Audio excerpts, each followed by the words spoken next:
Saudações a todos, meu nome é Luiz Gustavo Almeida Pimentel, sou professor da disciplina de Informática e vamos nos preparar para o concurso da Guarda Municipal de Feira de Santana. Qualquer contato comigo vocês podem estar estabelecendo nesse canal ou no e-mail lgap28@gmail.com. Ok? Vamos começar. Bom, qual é o nosso conteúdo que temos para o concurso? A gente vai ter sete assuntos, dentre eles temos hardware e software, conceitos e modo de utilização de tecnologias e ferramentas, aplicativos e procedimentos de informática, operação com arquivos e pastas em ambiente Windows 10, utilização do pacote Microsoft Office versão 2016, conceito de internet, modos de utilização de tecnologias, ferramentas, aplicativos e procedimentos associados à internet, navegadores e correio eletrônico, busca e pesquisa. Assim, a parte de informática é parte bem básica, é uma parte bem tranquila. Então nós vamos estar trabalhando com questões e vamos também trabalhar com os fundamentos básicos da informática.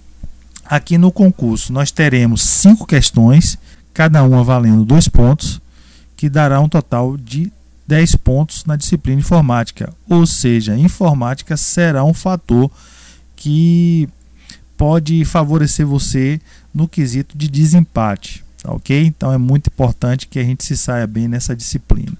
Para começar, vamos fazer uma abordagem sobre os conceitos de software e de hardware. O que são softwares? Softwares são programas inseridos dentro de um hardware que realiza diversas tarefas. Ela é a parte lógica do computador e são compostos por comandos e declarações de dados. Quando ocorre a interpretação dos dados, ele realiza funções das quais foi projetado. Um processador de texto é um software, assim como um jogo de computador. Eles podem ser desenvolvidos para pessoas particulares, personalizados ou para mercado geral, genéricos ou comerciais. Um exemplo de software que vai cair no nosso concurso é o pacote de escritório Office 2016.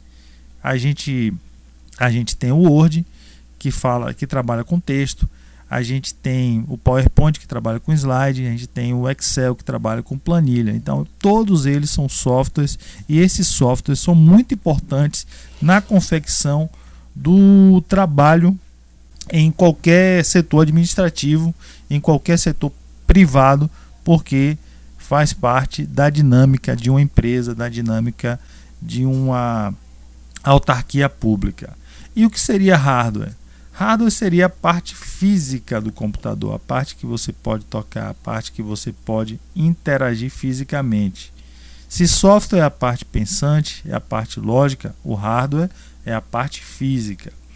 E pode cair questões nesse concurso onde você vai estar podendo utilizar o conceito de hardware e ele pode tentar confundir você se fosse, por exemplo, um software.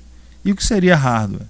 São as partes concretas de uma máquina, como um gabinete, teclado, mouse, impressora, disco rígido, a memória, entre outros itens utilizados na fabricação de um computador ou equipamento eletrônico. Esses elementos se comunicam com os demais através de um barramento ou dos componentes da placa-mãe. Aqui do lado abaixo aqui do vídeo, vocês estão vendo alguém com a mão aqui acima de uma placa-mãe, né? Bem no lugar que coloca a memória RAM. Aí tem um gabinete e dentro desse gabinete você tem os componentes computacionais. Aí está bem evidente a placa-mãe, tá? E na placa-mãe a gente pode ver ali o processador no meinho. A gente também está vendo ali os barramentos, que são entradas que a gente pode estar colocando outras placas. Exemplo, você quer colocar uma placa de vídeo, então você vai colocar essa placa de vídeo em um barramento. Hoje o barramento atual é o PCI Express. Antigamente você tinha o AGP e mais ainda no passado você tinha o apenas PCI. Então esse aí seria os nossos hardwares. Bom, o hardware ele é dividido em dois tipos de dispositivo: dispositivos de entrada e saída. Entre os dispositivos de entrada temos o teclado, que permite incorporar informação através de caracteres alfanuméricos. Você digita e tudo está entrando no ambiente computacional. O mouse, que funciona para anotar elementos de um ambiente gráfico. O joystick, para quem joga, seria o controle para você manipular o jogo. Nós temos também lápis óptico, que funciona como substituto, pessoas que desenham pelo computador, e uma série de outras elementos de entrada, né? Temos aqui também os elementos de saída. Em relação, nós temos aqui o monitor, a impressora, que a partir do computador todas essas informações estão saindo. Então, se perguntarem o que seria dispositivo de entrada e dispositivo de saída, tudo que está entrando no computador, como teclado, mouse, você está interagindo de fora para dentro, é entrada. Tudo que está saindo do computador é aquilo que está saindo, aquilo que você fez primeira interação, ou seja, você utilizou o teclado, fez um texto, dispositivo de entrada. Você mandou imprimir, esse texto está saindo impresso, dispositivo de saída. Você fez um arquivo de vídeo, você precisou manipular com o mouse, exemplo, dispositivo de entrada. O vídeo saiu no monitor, dispositivo de saída. Nós também temos alguns desses dispositivos que são mistos, serve tanto para entrada como para saída. Exemplo, CD, DVD, os próprios dispositivos USB, como as memórias aqui, as micromemórias, ASD, que elas são todos dispositivos tanto de entrada quanto de saída. Pode adentrar informação no computador, como você pode retirar a informação do computador. Aqui nós temos alguns tipos de hardware, só para exemplificar, porque pode cair na prova da gente o que seria a identificação. Que tipo de dispositivo é esse? Então aqui nós temos uma placa-mãe. A placa-mãe é a parte do computador responsável por conectar e interligar todos os componentes do computador, ou seja, processador com memória RAM, com disco rígido, com placa gráfica, entre outros. Aqui é o nosso processador. Aqui eu estou colocando aqui o mouse acima, e aí vocês podem ter essa interação com o processador. Nós temos aqui o disco rígido. O disco rígido é o que a gente salva a informação, né? Tudo que você faz no computador, tudo que você salva, ele fica gravado nesse disco rígido, que a gente conhece popularmente como HD. É a parte do computador que são armazenados os dados. Nós temos aqui o processador, é a parte pensante, é a grande máquina de calcular do computador, é o que faz o computador processar, é a parte, digamos assim, quanto maior o processamento, mais rápido o computador vai fazer aquela atividade. E aqui tem dizendo assim: o processador é uma espécie de microchip especializado. A sua função é acelerar, endereçar e resolver ou preparar dados dependendo da aplicação. Basicamente, o processador é uma poderosa máquina de calcular. Ela recebe um determinado volume de dados em padrão binário 0 e 1, tem a função de responder a esse volume, processando a informação com base em instruções armazenadas em sua memória interna. Aqui tem o padrão binário, né, 0 e 1, que a gente não vai adentrar muito, mas um computador ele entende tudo como sim e não, e através de milhões, de bilhões, de trilhões de combinações de 0 e 1, por isso está falando binário, é que ele vai processar. Ou seja, o computador ele responde sim e não. Então as diversas possibilidades de sim e não é o que faz com que ele calcule, com que ele processe. Aqui é a memória RAM. Memória de acesso aleatório é um tipo de memória que permite leitura e escrita, utilizada como memória primária em sistemas eletrônicos digitais. O que é que a memória RAM faz? Vamos lá, para a gente não confundir com o HD. O HD, o disco rígido, ele é um disco responsável por uma gravação de arquivo permanente no computador. Ou seja, você salvou um texto, o texto vai estar lá.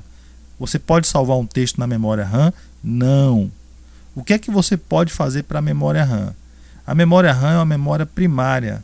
Por que ela é primária? Porque ela é muito rápida, é uma memória elétrica. Mas ela é volátil. Quando você desliga o computador, tudo que está armazenado na memória RAM, ele descarrega. Então, para que serve a memória RAM? Digamos que você tenha 10 arquivos no computador, né, e 10 programas. Você quer abrir o Word, quer abrir o Excel, quer abrir o PowerPoint, você quer abrir um PDF, você quer abrir vários sistemas, vários programas. O que é que vai acontecer? No momento que você abrir esses programas, ele vai precisar ser armazenado temporariamente em uma memória. Então ele vai armazenar onde? Na memória primária, que é a memória RAM. Após você salvar o arquivo que você concluiu, ele vai salvar onde? No HD. Então, se o computador por algum acaso faltar energia e desligar, tudo que você fez sem salvar vai perder. Por quê? Porque a memória RAM ela é volátil. No momento que a energia do computador cessa, a memória RAM apaga todos os dados. Então a memória RAM é uma memória para carregamento temporário de programas, de arquivos temporários, até que você salve definitivamente em uma memória como disco rígido, o HD. Bom, aqui temos o nosso segundo assunto, que a gente também vai dar uma pincelada aqui para que a gente apenas tenha uma composição de informações. Então vamos lá. O que seria ferramentas e softwares? O que é que você precisa ter no computador de uma empresa, no computador de sua casa, para que ele funcione adequadamente? Vamos lá? Bom, um computador ele tem que estar sempre atualizado. Você não pode deixar o seu computador com a atualização de 3 anos atrás. Por quê? Porque os próprios programas eles se atualizam o tempo todo. E isso pode gerar uma instabilidade no sistema que está sem atualizar e pode fazer com que o computador dê uma determinada pane. Isso sem falar dos vírus, que a atualização também é responsável por fazer com que esses vírus tenham dificuldade de acessar algum endereçamento de memória do computador. Plugins. O que seriam os plugins? Você já percebeu que nem tudo que você quer abrir no computador você consegue abrir? Por quê? Por que será que isso acontece? Porque muitas vezes falta um plugin. Por exemplo, digamos que você queira abrir no seu navegador um arquivo de texto PDF. Se o navegador não tiver um plugin adequado, ele não vai abrir o PDF, mesmo que você tenha o programa instalado na sua máquina. Então, o navegador ele vai precisar de um determinado plugin. Ele vai precisar de um determinado plugin para assistir um vídeo, porque de repente o arquivo do vídeo que você quer utilizar ele não tem aquele acessório no computador. Então a gente vai ter o Flash, a gente vai ter o Java, a gente vai ter o Shockwave, que são plugins que permitem que você tenha a possibilidade de abrir muitos arquivos no seu computador. Drivers com R, né, como a gente está falando no plural, a gente colocou um S ali. Então drivers, né, não é pendrive, é driver. O que seria o drive? Quando você instala uma impressora no computador, automaticamente você está instalando um driver para que aquela impressora, para que aquele hardware, aquela máquina entre em contato com a outra máquina que é o computador. Sem o driver, você não consegue essa interação. Seria basicamente isso. Um japonês quer falar com um brasileiro. O brasileiro fala português e o japonês fala japonês. Então, para que um não precise falar a língua do outro, adicionou o inglês para que ambos possam falar a mesma língua. Então, os dois vão falar em inglês. Então, o driver seria a linguagem comum entre o computador e a impressora. Configuração. Um computador ele tem que estar configurado, né? Por quê? Porque de repente você não precisa de determinados recursos e o computador está abrindo uma série de recursos Então o que é que você vai fazer? Você vai fazer uma configuração. Olha, eu não ouço música no meu computador, então para que ter instalado determinados programas? Eu vou configurar o computador para que esse recurso não deixe o meu computador lento. Então, eu desinstalando esse recurso, eu desabilitando esse recurso na configuração, o meu computador vai ficar mais rápido naquilo que eu utilizo. Eu não tenho nem kit multimídia, então para que eu vou utilizar determinado programa no meu computador? Então a configuração ela é responsável para você habilitar e desabilitar determinados recursos, tá bom? Utilidades. Bom, a gente falou lá em cima do PDF. Então tem alguns programas que eu tenho que ter no meu computador.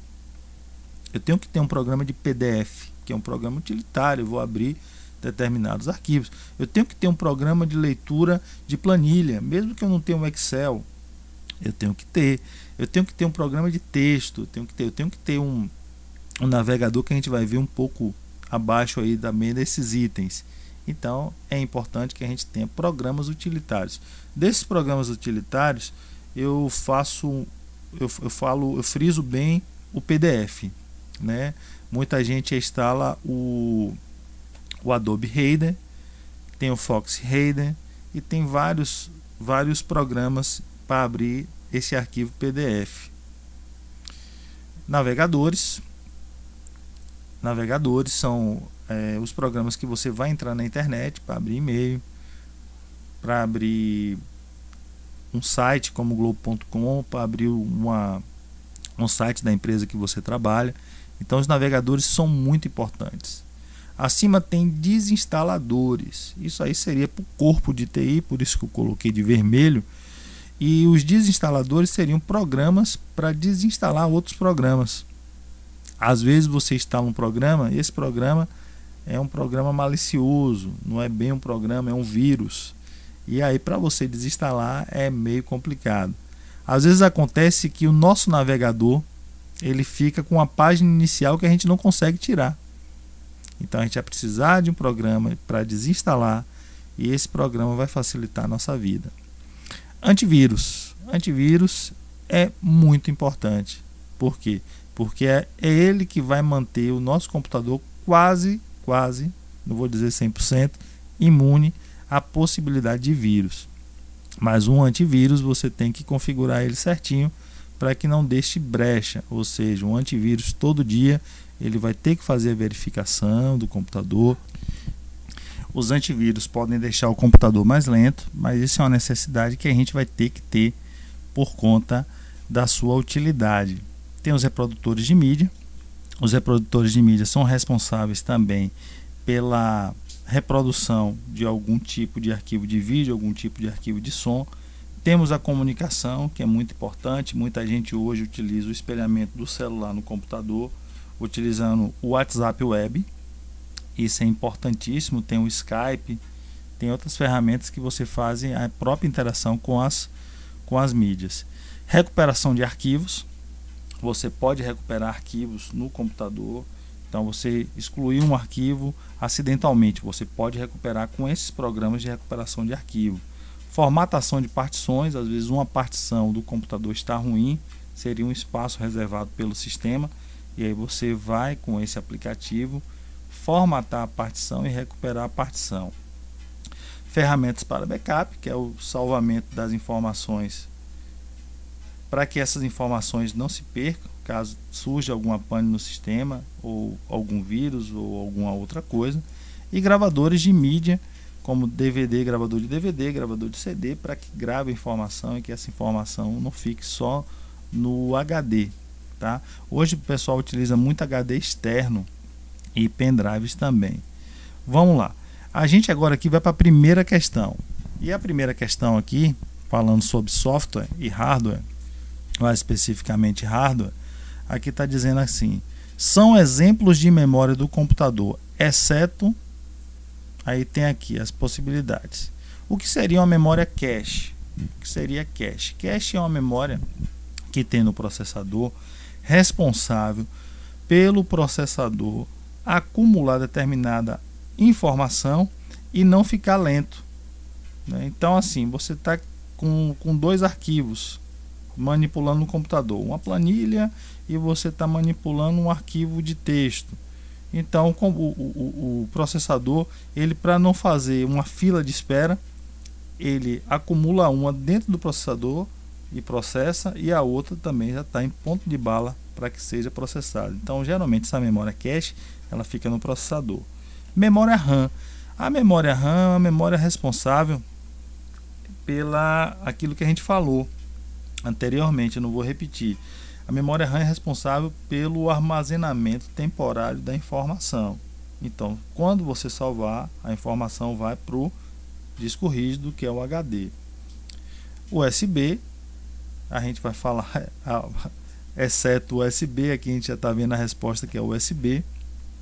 Mas vamos lá, o que seria um disco rígido? Disco rígido é o armazenamento da informação definitiva. E DDR seria um disco rígido de alta velocidade, que a gente utiliza também. Aí vocês perguntam, por que não USB?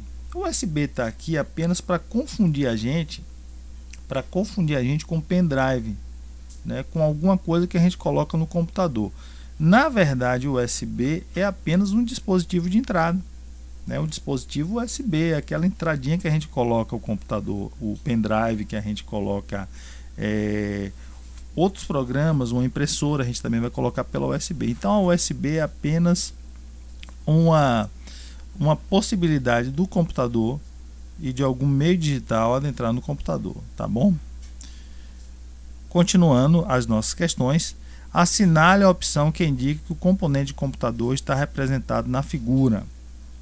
Então aqui a gente está vendo que é uma memória de computador do tipo desktop. Aqui é uma memória RAM. Aqui, como está na letra A, memória para o computador tipo laptop ou notebook. Não é uma memória para notebook. A memória de notebook seria menor que essa, basicamente metade dessa. E teria o mesmo formato, só que metade dessa. Ela é mais quadrada, não é retangular. Memória de interface de áudio também não, é diferente. A memória de interface de áudio geralmente é maior e tem uma entrada para você colocar aquele plugzinho P2. Memória de interface externa de vídeo, mesma coisa, seria muito maior. Memória de telefone celular, isso aí é brincadeira, né? Isso aí a gente não vai nem mencionar. Aqui outra questão. Os pendrives utilizados em computadores de mesa e em notebooks são conectados por meio de uma conexão do tipo computador denominado DVI. DVI é vídeo, HDMI também é vídeo, PS2 é os mouses de antigamente, que era PS2, que é aquela entrada cheia de buraquinho, verdinha, que fica atrás do computador.